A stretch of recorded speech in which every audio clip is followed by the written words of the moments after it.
Good morning. Welcome to Inquisition Update. My name's Tom Fress, and I'll be your host for the next hour. You're listening to FirstAmendmentRadio.net. Thanks for tuning in.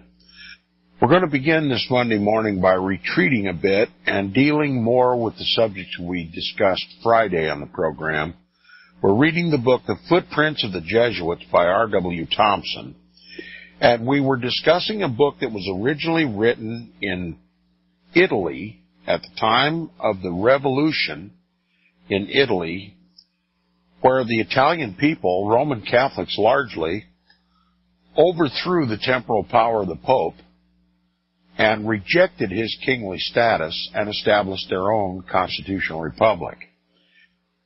Now, the papacy responded with anathemas of every kind leveled at every government of the world that had followed the example of the United States of America and those governments that sprang forth from the Protestant Reformation, now infecting Roman Catholic governments, particularly the one in Italy.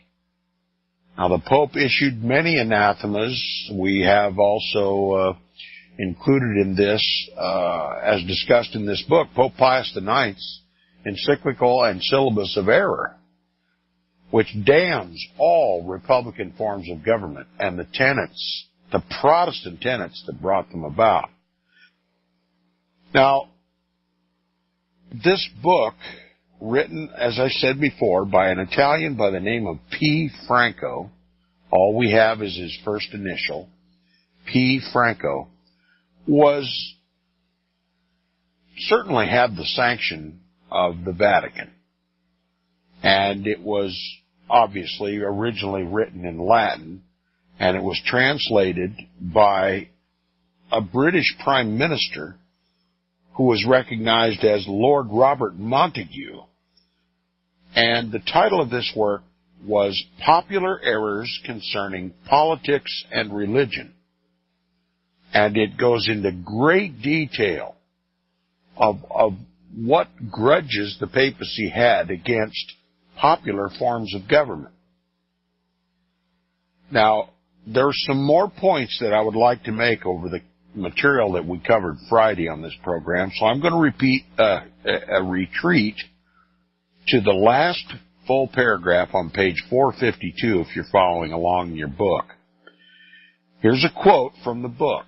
Now, this is speaking from the perspective of the papacy. This is the papacy speaking through this book. Quote, if speaking to the nations, the Pope says, if you refuse to recognize the authority of Christ in the Church, that is the authority of the Pope, how can you expect your subjects in the nations of the world to recognize your authority in the state? In other words, he's telling the nations of the world, not just Italy, but he's telling all the nations of the world, if you rebel against my authority, what is to prevent your subjects from rebelling against you? Now, he's simply inciting rebellion in all these Republican nations. Listen, the Pope's idea is that if it's either my way or the highway. If you rebel against me, I will incite rebellion against you. R.W. Thompson makes this clear. Quoting further, it says, if it is lawful for you to revolt from the church, it must be lawful for others to rebel against the state. Just another way of saying, if it's rebellion you want, rebellion you're going to get, and you're going to have a tough time governing your own nations. You either return to the church or we're going to institute rebellion in your countries.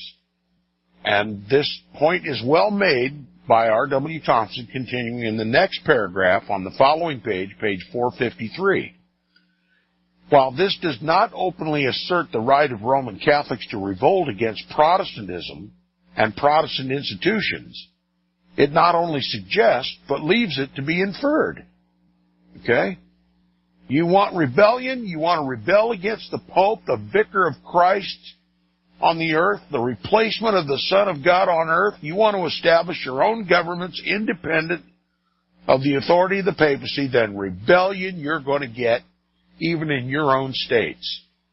Okay? Now, R.W. Thompson continues, he says, everybody knows that Protestantism was the fruit of a revolt against the authority of the Church of Rome. Well, what was the authority of the Church of Rome? The papacy.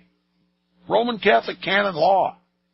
This whole idea that somehow the popes of Rome are the successors of Christ on the earth, the vicars of Christ on the earth. It's an absurd insinuation. Okay? Protestantism was built on the rejection of the Pope as anything but Antichrist. We need to return to Protestantism today. Renounce the ecumenical movement, renounce futurism, and return to the original belief of the Protestant reformers, that the papacy, and only the papacy, is that man of sin and the son of perdition that deceives the whole world. He says everybody knows that Protestantism was the fruit of a revolt against the authority of the Church of Rome, against Antichrist.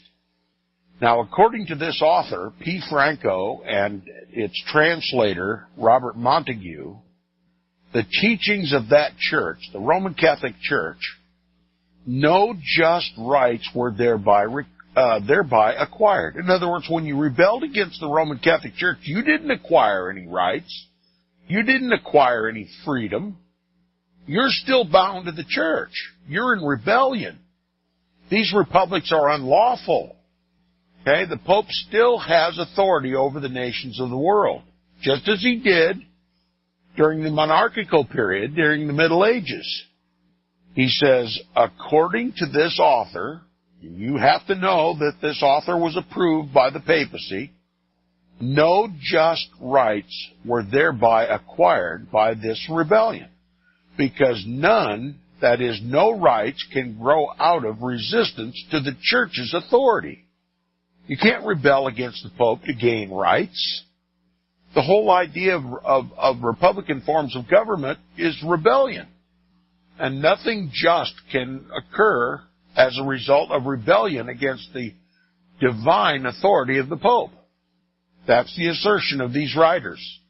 That's been the assertion of the papacy, reiterated in familiar terms by the popes that we've discussed, and particularly Pope Pius IX and Pope Leo XIII. Now he says, consequently, Protestantism has no right to exist.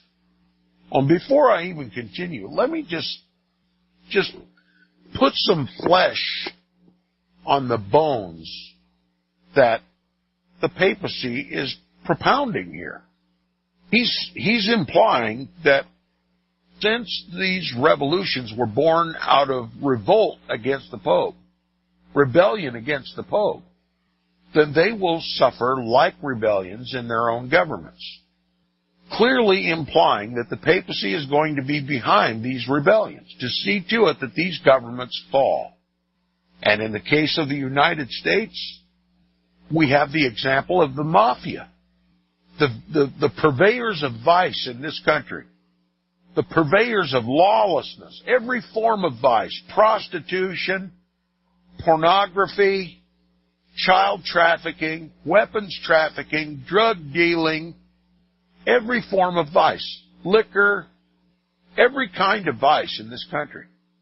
And the mafia has never been repudiated by the Vatican. They're Roman Catholics, and they support the Roman Catholic Church financially. That's why they're allowed to exist in this country. That's why in the Jesuit-controlled mainstream media and entertainment industries, these mafia dons are made out to be some sort of heroes. This country should hang its head in shame for all the movies that have portrayed the mafia as anything but a subversive Roman Catholic institution for the overthrow of the peaceful existence of this Protestant constitutional republic and the demoralization of its people through vice, every form of vice. The papacy has never repudiated the activities of the mafia in this country.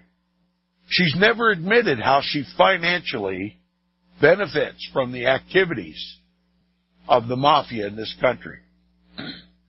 And I'm convinced, as other researchers insist, that John F. Kennedy, or particularly Bobby Kennedy, who went to war against the mob in this country, was assassinated for it by his own church.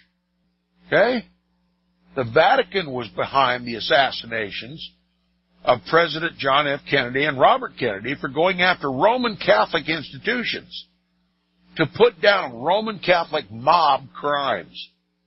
And we touched on other aspects of the Kennedy administration, trying to put an end to the Holy Roman Crusade in Southeast Asia, the Vietnam War, trying to put an end to the CIA, which we must recognize now as Catholics in action.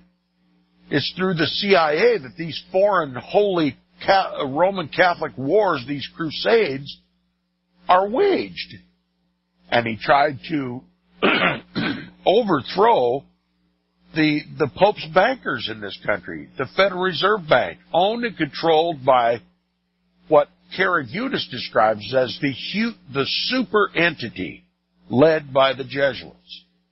She names the Rothschilds, knowing full well that they manage the financial affairs of the Vatican, that the Federal Reserve is literally a Vatican bank, and that it loans monopoly money, essentially, to the government at high interest rate in order to finance the foreign wars, the crusades that the United States fights for Rome's behalf. Kennedy went to war against all these Vatican institutions in this country. And no one should be in doubt as to who was responsible for his assassination here at the 50th anniversary of that occurrence. Now, the Pope is promising, the papacy is promising through this author, that if you have rebelled against the papacy, such as did the government of the United States, you will expect rebellion within your own country. And no one has seen to that more than the Vatican itself. It says, according to this author and the teachings of the Roman Catholic Church, no just rights were thereby acquired by your rebellion, because no rights can grow out of resistance to its authority. Consequently, Protestantism has no right to exist. Consequently, Protestantism, or rather in the terms used by the papacy, rebellion has no right to exist, and it is the duty of the Roman Catholic Church. It is the duty of the Roman Catholic Church to reduce it to obedience. That is, to destroy it whenever it can be accomplished. So there's your Counter-Reformation. And part of the Counter-Reformation is to instill rebellion and vice and corruption in the United States through Roman Catholic institutions, not the least of which is the mafia. And I suggest most of the gang activity in this country is also led secretly by the Roman Catholic institutions, secret societies. Now he continues, he says, hence the suggestion of the author include two propositions. First, that as Protestantism is rebellion against the Roman Catholic Church, it has set an example which may be rightfully followed in rebellion against itself. Here's another threat. Exactly what's going to happen. You rebelled against the church, then you will have rebellion against your own government. And second, that if Protestantism has, by its rebellion against the church, established civil institutions which the church considers inimical to itself, quote, it must be lawful, unquote, to rebel against such institutions until they shall be made to conform to the interests and welfare of the church. The Pope has declared open warfare against Protestantism and against popular forms of government, Protestant forms of government. It's an open declaration of war. The Counter-Reformation is in your face, okay, with the publication of this book by P. Franco and translated by this Roman Catholic Prime Minister of England. He says, hence, as his theories advance, he denies that any such thing as nationality, as understood by all modern peoples, can have any rightful existence because, quote, it is opposed to the Church's precept of submission to lawful authority. In other words, it is opposed to the right of the infallible Pope to ignore all the boundary lines of states and make himself the sovereign and universal dispenser of the governing authority of the world within whatsoever jurisdiction he himself shall define. In other words, the boundaries of the world, national and state boundaries and international boundaries, are invisible to the Pope. They are no barrier to his authority. And what we have simply is a global recreation of the Tower of Babel. We have our modern-day Nimrod, the papacy, the man of sin. No jurisdiction is lawful unless it was established by the papacy. And the papacy establishes its own jurisdiction. And literally he says, as does God himself, the earth is mine and the fullness thereof. There's nowhere in the world that my power can be withstood.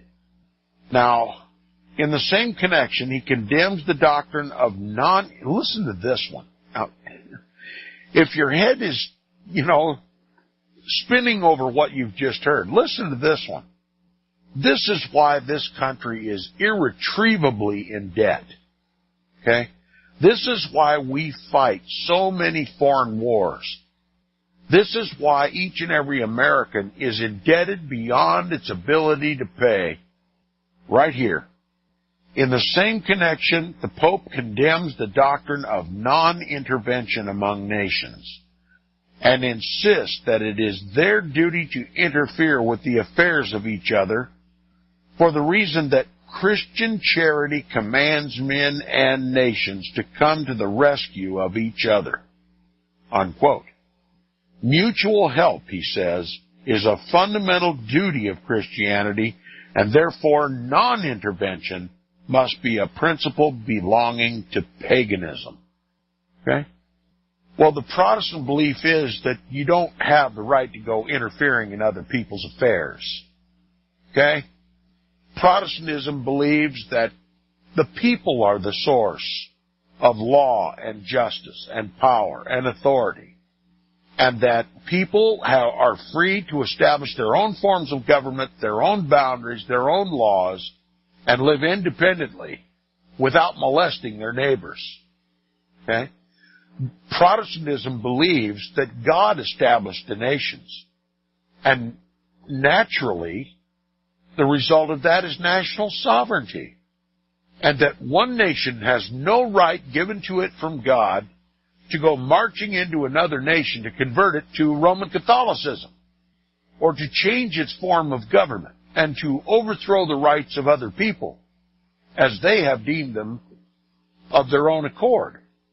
That's not the case with the United States of America. It has become the world's police force, and it has done it at the command of the papacy. He says in the same connection, he condemns the doctrine of non-intervention. Non-intervention is a Protestant idea. He condemns the Protestant doctrine of non-intervention among nations, and the Pope insists that it is their duty to interfere with the affairs of each other, for the reason that Christian charity commands men and nations to come to the rescue of each other. Okay? Now, I don't have any problem with using the military forces of the United States to come to an aid of a legitimate government that is being overthrown. But the government of the United States must not be the servant of the papacy. That's a Protestant idea, and we need to return to it. No more foreign wars. We need to recall the military of the United States to the boundaries of this nation and prepare them to defend this Protestant constitutional republic from all opposition, either foreign or domestic. And if we don't, we're going to continue on this yellow brick road to Rome, and the United States is going to become an official Roman Catholic state. And when that takes place, wholesale, government-sponsored religious persecution will result. History is going to repeat itself once again. The Vatican has literally made the government of the United States the Pope's battle axe. We don't fight wars to maintain the independence and sovereignty of this nation. We don't fight foreign wars to secure our liberties. We fight wars for the benefit of the papacy, who tries to make us all slaves, to worship him as though he were God on earth. For the United States to be involved and a member of the United Nations, a global governing body, is anathema to everything this republic stands for. The United States should withdraw from the United Nations and every other foreign alliance and return to Protestantism, non-intervention, and simply live by example to be a light unto the world, instead of raining fire down from heaven in the witness of men to bring more power and authority of the Pope upon other nations. This country has a lot of which to repent, and most of that repentance belongs to Christians. We've come upon the break. We'll continue with The Footprints of the Jesuits by R.W. Thompson on Inquisition Update. Stay tuned. We'll be right back.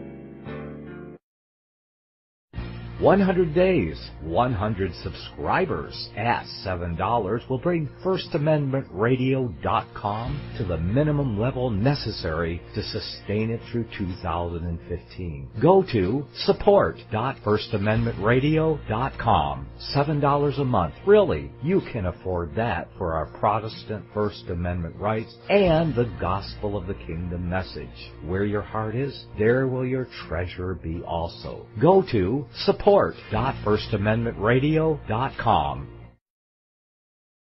Record budget deficits, bankruptcies galore, and the U.S. dollar is at an all-time low. With today's gloomy economic outlook, safe investments are often hard to find. For over a decade, Melody Cedarstrom at Discount Gold and Silver Trading Company has been helping people secure their future by investing in the precious metals. Melody has the honesty, integrity, and experience that is often lacking in the precious metals business. Let her put it to work for you. Call Discount Gold and Silver Trading at 800-375-4188. That's 800-375-4188.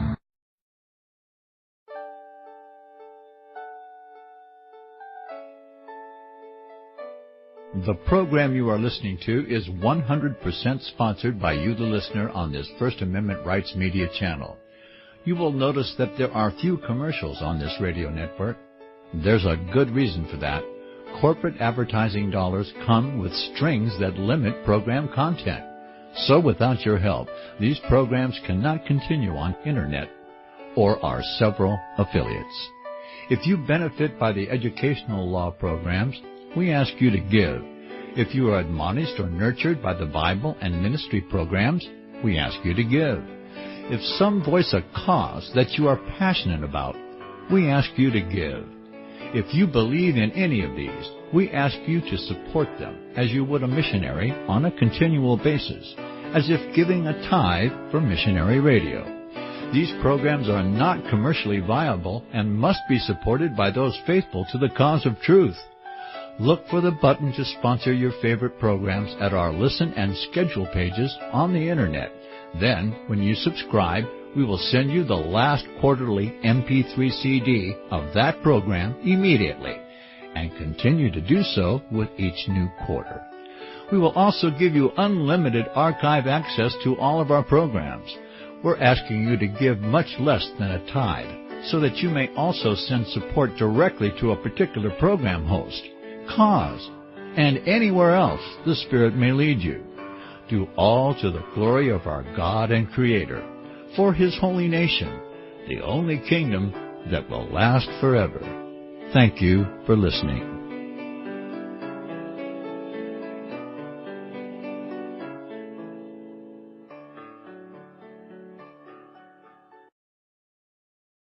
Visit crosstheborder.org,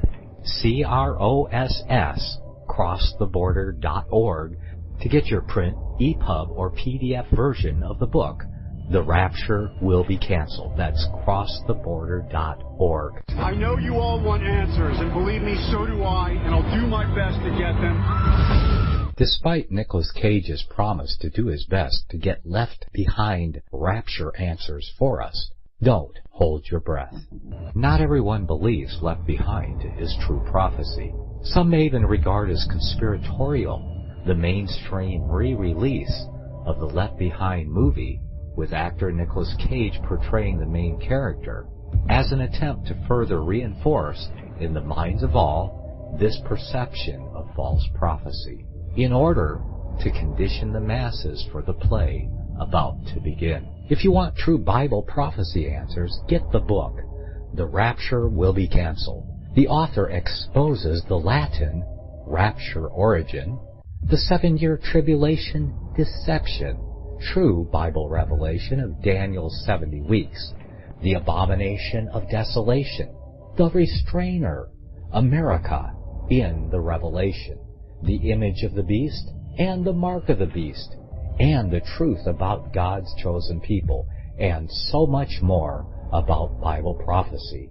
This book will shatter the Left Behind paradigm of future events. Get the book, The Rapture Will Be Canceled.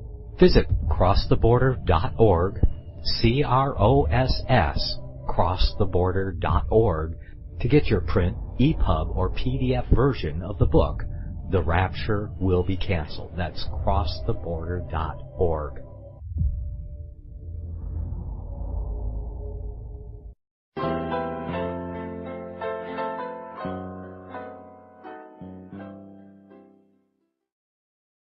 Okay, welcome back from the break. You're listening to the second half hour of Inquisition Update on First Amendment Radio. If you appreciate Inquisition Update and the information you receive here, please support Inquisition Update by supporting First Amendment Radio, who sponsors the program.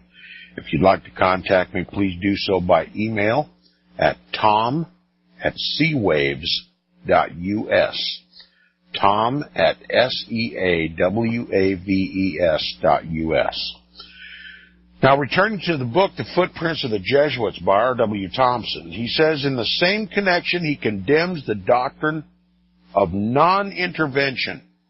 The papacy condemns the Protestant doctrine of non-intervention. Okay, this is part of the Counter-Reformation. You are to be a battle axe for the Pope. If a Pope commands the United States of America to go on another crusade, another foreign war to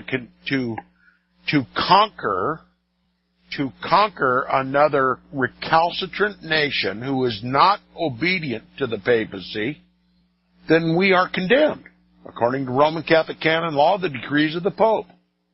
We're not an independent nation. We are not a sovereign nation. We are either a servant of the Pope or we are a de facto government that is due to be overthrown itself, either externally or internally by Roman Catholics, loyal to the authority, the temporal and spiritual power of the Pope. This is why you see so many Roman Catholics in government. As every time the United States begins its saber rattling, you must understand that the papacy is behind it. We are not sovereign. We must serve the God of this world, the Antichrist, the Pope of Rome, And we must pay the bills for those wars and the interest due on the loans. And we must fight and die and pay with our own blood to fight to conquer these recalcitrant nations. Those nations who wish not to be a member of this global community that the Pope is trying to assemble under his own authority to extend his jurisdiction all over the world. The taxes that we pay, according to Karen Eudes, are collected by the IRS, and that money goes to pay the debt that we owe the Vatican Bank, the Federal Reserve Bank. And 60% of that money goes directly to the Jesuit order, according to Karen Eudes, the whistleblower of the World Bank. And I have to believe she knows what she's talking about. Sometimes I begin to wonder if she hasn't listened to Inquisition Update. I wonder how she got all of her information. Precious few people talk about this. As in the same connection, the papacy condemns the doctrine of non-intervention among nations and insists that it is their duty, the nation's duty, to interfere with the affairs of each other for the reason that, quote, Christian charity commands men and nations to come to the rescue of each other. See, the Pope calls killing in the name of the Pope charity. Killing to expand the jurisdiction, the spiritual and temporal jurisdiction of the Pope is called charity at the Vatican. What crimes are committed in this world in the name of charity? He says mutual help is a fundamental duty of Christianity, and therefore non-intervention must be a principle belonging to paganism. You get the meaning? Protestantism is paganism. Non-intervention is a Protestant tenet. It's a godly tenet. But the Pope says no. When I tell you to draw your arms and set sail for a foreign nation and conquer that nation, I speak with the voice of God on the earth. And the United States obeys that papacy. Stop and ask yourself, how many of these foreign wars were actually fought for preserving the sovereignty and independence of this nation, this Protestant nation? I think you'll find the tally heavily lopsided. Virtually none of the wars that we fight are for the freedom and independence and sovereignty of this nation to preserve our way of life. Every time we saddle up with the military to go overseas, we're fighting for somebody else. And we're paying a tremendous price. And I haven't even addressed the spiritual cost in all of it. That is incalculable. Now, this doctrine is manifestly employed to convince all Roman Catholics throughout the world that it is their duty to bring not only themselves, but the governments under which they live, that is the government of the United States, to the point of interfering with the affairs of Italy by force, if necessary, in order to secure the restoration of the Pope's temporal power. At the time of the writing of this work, the concern of the papacy was the restoration of Italy to the temporal power of the Pope. But we can't be so narrow-minded as to believe that all of these things that are being said in this book only applied to Italy. This is the Pope's global strategy. This is the papacy's global strategy, and it has been exercised and demonstrated throughout all of history. All of history, not just at the time of the rebellion of the Italian people against the Pope. The Pope called nation against nation and kingdom against kingdom from the very beginning, and still doing it today. He says, insofar as it applies to the United States, it advises that our non-intervention laws, I'll add the word Protestant, advises that our Protestant non-intervention laws shall be disregarded because in enacting them, the government of the United States usurped a power which did not belong to it, inasmuch as it tends to result it tends to result prejudicial to the sovereign rights of the Pope. See, the Pope doesn't care about your sovereign rights. The Pope says you have no sovereign rights.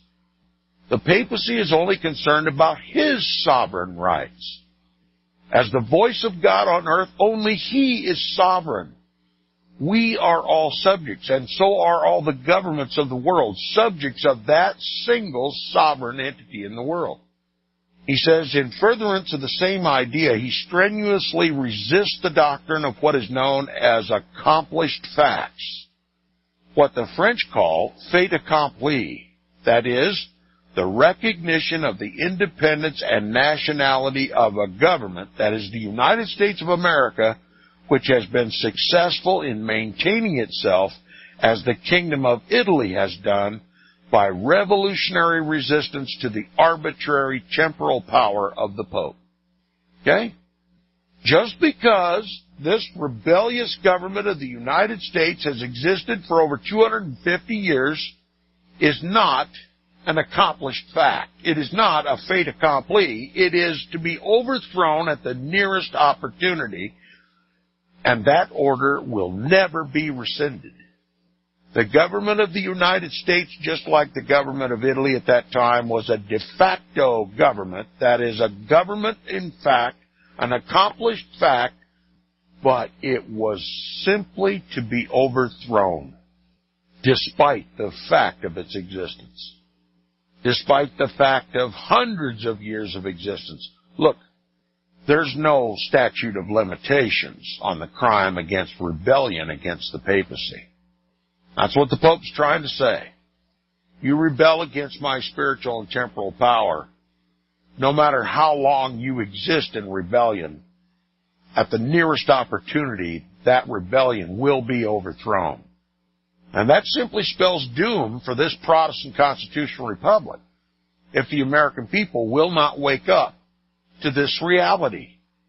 He says, therefore, as the present government of Italy is a, quote, oppressive tyranny, unquote. That's right. The Pope calls liberty oppressive tyranny. Black is white, white is black, remember? He says it has acquired no rights, but has shown, quote, only crime upon crime in a never-ending chain of iniquities, unquote. The, quote, old order of things, unquote, with the Pope as a temporal monarch possessed of absolute power to dictate all the laws, should be returned to. Okay? This is what the papacy's message is for the United States. We must return, the United States must return to the old order of things, the old world order, and submit to the papacy in spiritual things and in temporal things. The government of the United States of America must come into full compliance with Roman Catholic canon law and the authority, the arbitrary authority of the papacy. Okay? The United States is regarded as a de facto government. Protestantism is a de facto government to be overthrown. And that's what we're seeing in the United States today. He says, we must follow this author somewhat farther, because before closing, he reaches a point absolutely vital under civil institutions like those of this country. He devotes over a dozen pages to quote-unquote liberal Catholics in order to prove that as the church must necessarily be intolerant, liberalism is one of the forms of heresy. Okay? This is, if you're a regular listener to Inquisition Update, I've said before many, many times that the papacy views the general run-of-the-mill Roman Catholic in this country to be a liberal Catholic.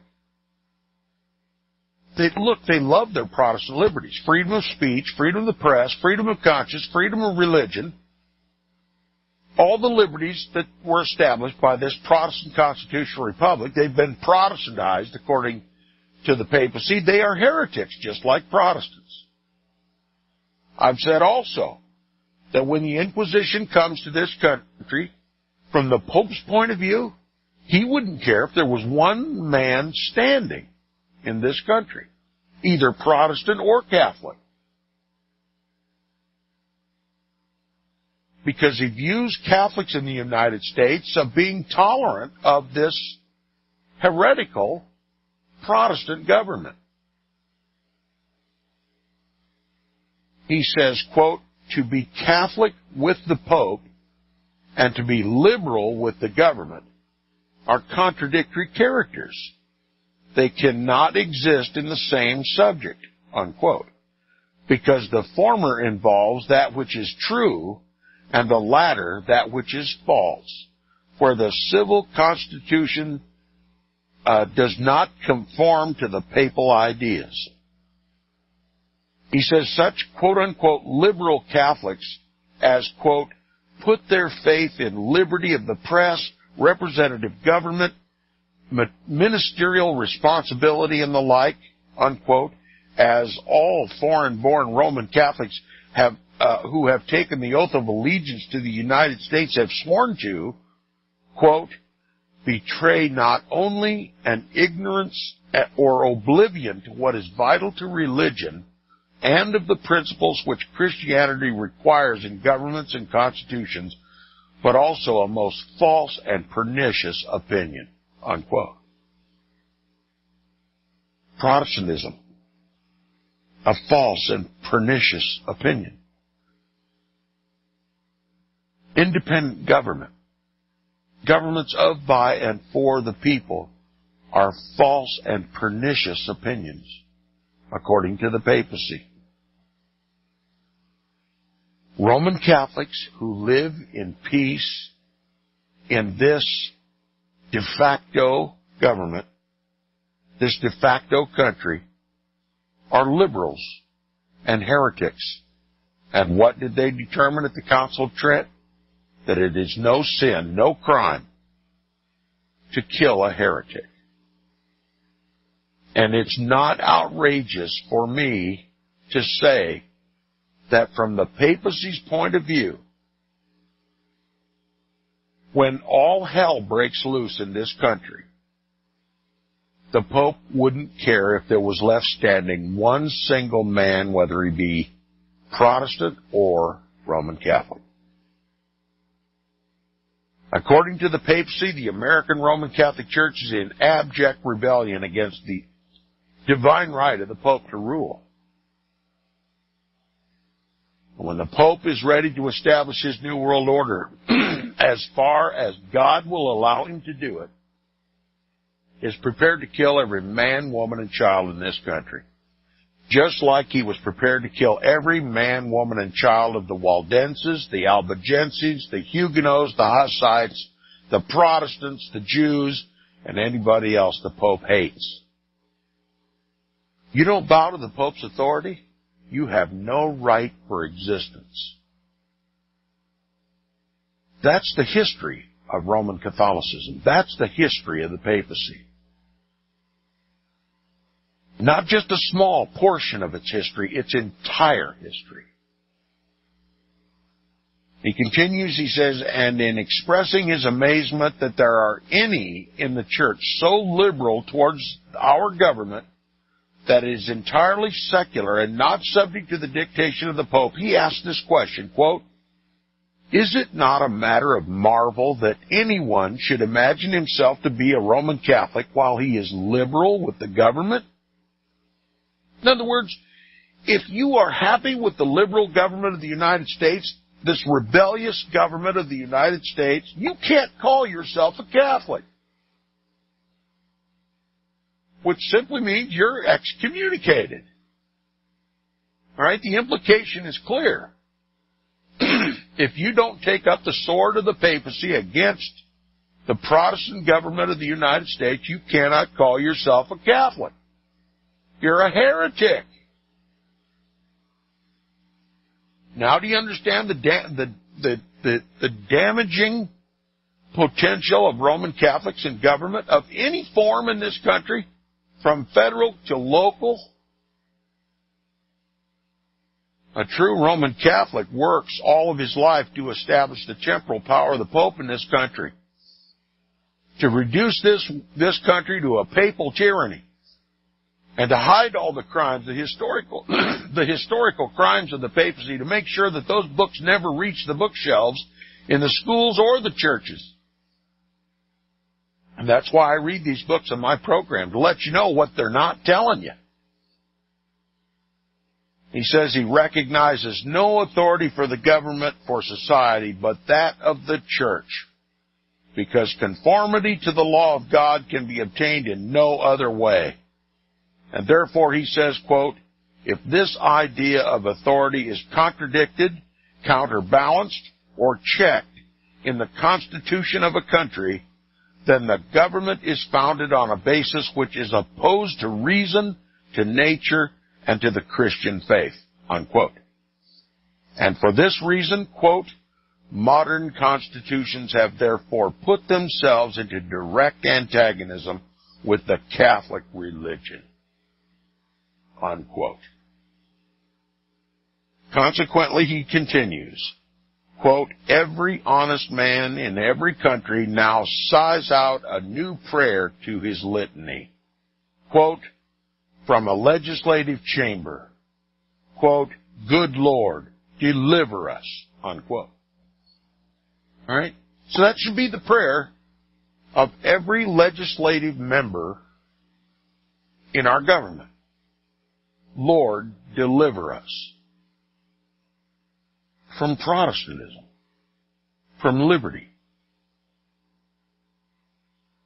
from government by God, in the temples not made with hands. He insists that fidelity to the Roman Catholic Church consists in the observance of all the dogmas set forth in the Syllabus of Error by Pope Pius IX in 1864, and thus enumerates these important propositions contained in it. The 55th condemning the separation of church and state, the limitations of the rights of government declared in the 67th, the liberty of worship condemned in the 77th, the freedom of the press censured by the 79th, civil marriage reprobated by the 65th to the 74th, secular education, which is called usurpation, proscribed by the 45th to the 48th, oppression of the Roman Catholic clergy denounced in the 49th, and, quote, all the principles of liberalism, of progress, and of the modern civilization, unquote, declared in the 80th to be, quote, irreconcilable to the Catholicism of the Pope, unquote. You see, so the damnation of our form of government is almost universal, according to the published work of the Pope Pius IX in his encyclical and Syllabus of Error of 1864, and reiterated by his immediate successor, Pope Leo XIII. And we're left to question, what's wrong with our government? Our government just doesn't seem to be responsive to the needs and wishes of the American people. Who's in control of the government? I don't want one single listener of Inquisition Update to be in any doubt whatsoever about what ails our government and what we must do as Christ's children to put a stop to it. We have to return to Protestantism. We must confess our sins before an all-holy God. That ecumenism was an assault against the rightful throne of Christ on this earth, made manifest in the world by His people, and that we have voluntarily enslaved ourselves to a modern-day Pharaoh, a modern-day Nebuchadnezzar, the Pope of Rome. We have sinned against the Most High. We have surrendered the liberty wherewith He has made us free, and we have voluntarily, through ignorance and apathy and biblical illiteracy, allowed ourselves to once again be enslaved by a tyrant who is not the vicar of Christ, but the vicar of Satan himself. Our entire system is built to enslave us. That's not what God intended for His people. Now he continues, he says, with a few more brief comments upon civil marriage and the secularization of education and the Jesuits, this extraordinary book is brought to a close by admonishing the faithful not to permit their children to receive, quote, a godless education, unquote, in such public schools as are authorized by the laws of all of our states, because all education should be under the supervision of the Roman Catholic Church, and by announcing in serious and solemn phrase that, quote, Protestantism has filled the world with ruins, unquote. Protestantism has filled the world with ruins. What an extent of infatuation must have been incited this last remark. There need be said of it only that in former times there were powerful governments subject to the dominion of the popes, but all of these have passed away. Not a single one is left. Protestant governments have risen out of the ruins of some and are now rising out of those others of them, and all of these are happy, prosperous, and progressive, whilst the Pope himself, with the vast multitude of his allies assisting him, is devoting all of his power, given to him by the Church, to persuade them to retrace their steps and return to the old world order. Now you know what the New World Order is. I'll be back tomorrow on Inquisition Update. If you can find a copy of this book, I highly recommend it. The Footprints of the Jesuits by R.W. Thompson. You've been listening to Inquisition Update on First Amendment Radio. I'll see you tomorrow.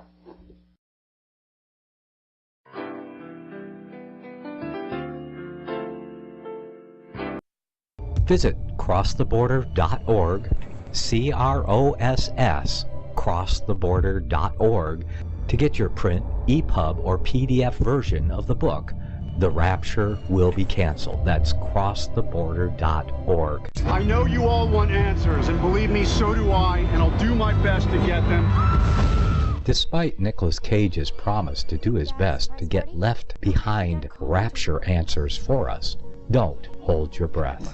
Not everyone believes Left Behind is true prophecy. Some may even regard as conspiratorial the mainstream re-release of the Left Behind movie, with actor Nicolas Cage portraying the main character, as an attempt to further reinforce in the minds of all this perception of false prophecy, in order to condition the masses for the play about to begin. If you want true Bible prophecy answers, get the book, The Rapture Will Be Canceled. The author exposes the Latin rapture origin, the 7-year tribulation deception, true Bible revelation of Daniel's 70 weeks, the abomination of desolation, the restrainer, America in the Revelation, the image of the beast and the mark of the beast, and the truth about God's chosen people, and so much more about Bible prophecy. This book will shatter the Left Behind paradigm of future events. Get the book, The Rapture Will Be Canceled. Visit crosstheborder.org, C-R-O-S-S, crosstheborder.org, to get your print, EPUB, or PDF version of the book, The Rapture Will Be Canceled. That's crosstheborder.org.